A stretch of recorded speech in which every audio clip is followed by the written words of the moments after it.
The Roman Velites, the first line of combat of the Roman manipular legions.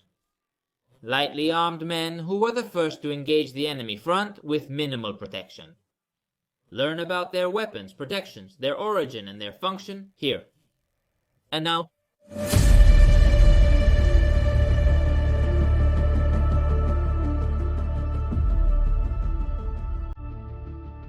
Oh yes, the mere infantry.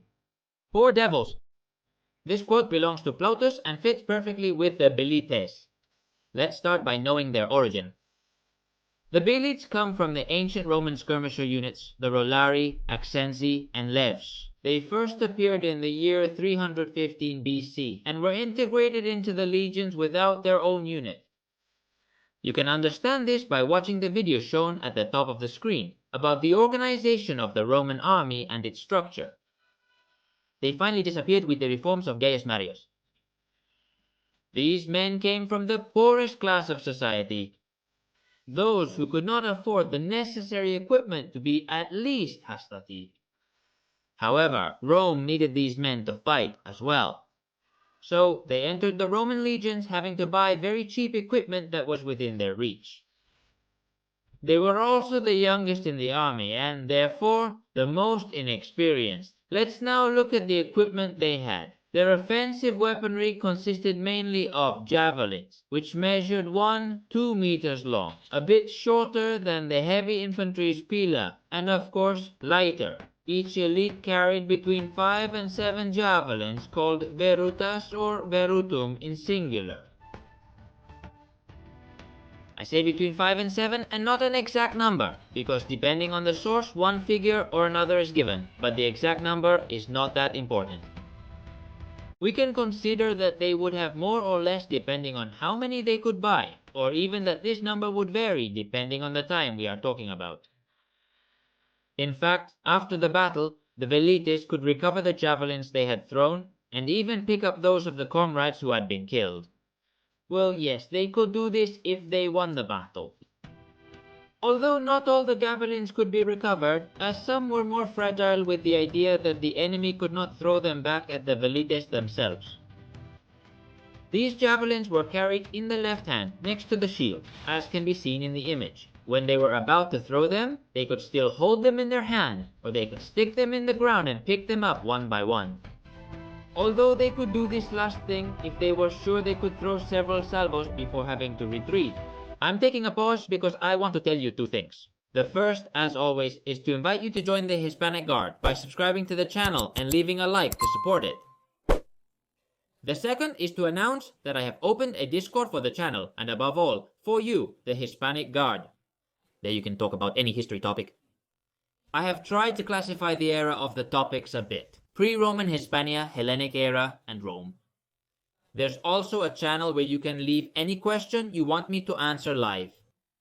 You have the link in the video description. I'll leave you now to continue discovering this unit. Regarding hand-to-hand combat, they were armed with a short sword, which didn't necessarily have to be a gladius. This sword didn't necessarily have to be of high quality, because even though the Velites needed to have knowledge for hand-to-hand combat, they should avoid it unless explicitly instructed otherwise. But we will see this later when we look at their function. Regarding defensive weaponry, they carried a small round shield called parma, with a diameter less than 1 meter. This shield was much lighter than the one used by heavy infantry, as it was not designed to withstand axe blows, spear thrusts, or sword strikes, but to stop projectiles. And ultimately, and occasionally, yes, to stop a few hand-to-hand blows. Let's now look at his protections. To call it something, they used a tunic as clothing. Nothing more. No breastplates, no iron plates, no greaves, nothing. Remember, they were the poorest in Roman society, so they couldn't afford these luxuries, so to speak. Helmet. Some wore the galea, which was a padded leather helmet, although many wore nothing. Others might wear predator skins, such as wolf or bear, with wolf skins being the most famous from games and movies. With these skins, they tried to gain courage and bravery in battle, and at the same time that tried to instill fear in the enemy, but mainly the former. Think that these men were not fools. and they knew they were going to be the first to fight the enemy without wearing any kind of armor. They needed this moral support. Regarding footwear, unfortunately I have not been able to find exactly what type of footwear they wore, but I think I can say, with low risk of being wrong, that they wore collegae like the heavy infantry. And forget what appears in some games of Velites with fire javelins. No, they could be used to attack an enemy camp or set fire to a building, as we saw in the Battle of Ilipa, whose link I leave up here, but not to be used in battle. In fact, the issue of incendiary projectiles will be dealt with in a separate video. Why cloth? Oh, Hollywood. Let's examine their role in combat now. As I mentioned, they were the first to come into contact with the enemy. But they didn't do it hand to hand, they did it from a distance. It was a unit of harassment and skirmish.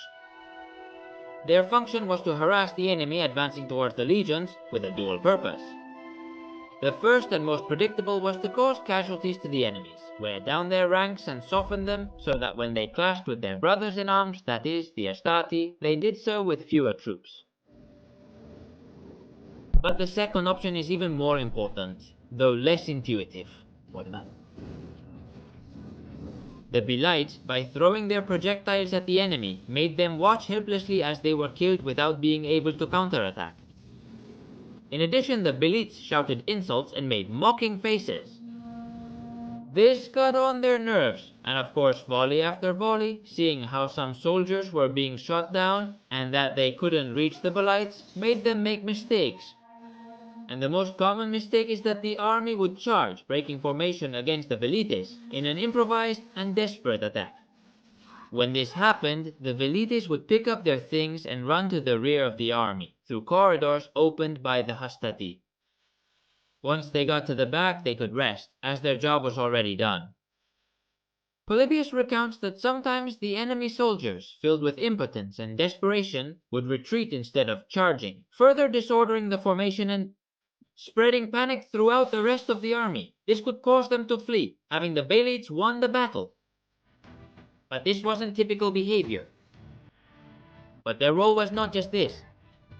If the enemy had other projectile units, it was the Velites who were responsible for confronting them, as the heavy infantry could not reach them. Especially if it was projectile cavalry. By projectiles I mean cavalry with javelins, because if they are horse archers, the Velites also could not reach them. They also proved extremely effective against war elephants, as demonstrated in the Battle of Zama, whose link you can find at the top of the screen. As secondary roles, we can find two. The first one consists of preventing enemy flanks. If enemy troops begin to overflow from a flank of the front, these men could be thrown into hand to stop the maneuver until heavy infantry troops arrived to replace them. The same with any front gap if there was no heavy infantry available, but let it be clear that this measure was somewhat desperate. The other secondary role was to cover a retreat. Having rested throughout the battle, they were fresh troops that could be used during a tactical retreat. The Triarii formed an impenetrable front, giving time for the Hastatian princes to retreat, while the Velites, from behind, threw their javelins over the Triarii, harassing the enemy. We should not underestimate the Velites, as they can be an important and very useful unit in battle. With such light equipment, they can pursue, along with the cavalry, the retreating enemy, who presumably will have heavier equipment, managing to cause a greater number of casualties to the opponent. They can also be used as a vanguard or as scouts, especially when the legions had to venture into a forest. The ideal thing about this vanguard is that they were Roman citizens loyal to Rome, so they would not have switched to the enemy side in, say, some forest in Germania. What would have happened if Varus had had Velites? You can leave your opinion in the comments.